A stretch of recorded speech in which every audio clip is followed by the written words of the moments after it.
A long time ago, people were dying because, of who knows what. They were hit with a rock or a mastodon stepped on them. And they were not in bodies anymore, but they could see that their families were grieving. And they figured out how to manipulate reality, their minds being much stronger than our minds. Your brain is a limiter on your mind.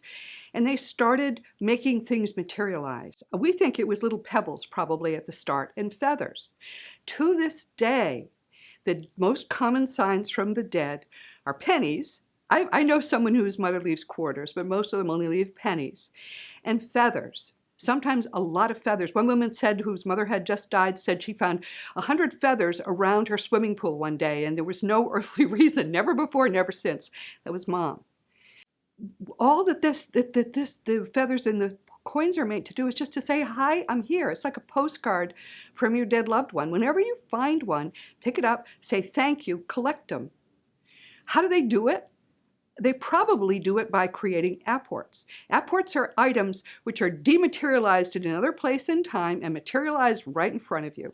You may be looking at a table, look away and look back, there's a penny. That's Mom. It's exciting and it's fun to learn more and more about what they can do. Lots of things they can do. They herd insects, usually butterflies or dragonflies. Sometimes I had spectacular insect signs from my mother after her death. They mess with electricity. My brother-in-law is an expert at that. He blinks the lights, he blinks the TV. They do that sort of thing. They can materialize in front of you, usually down, not the feet, maybe down as far as the waist. More than half of widows and widowers have seen a vision of someone, of their spouse, of someone who has died within the first year after the death.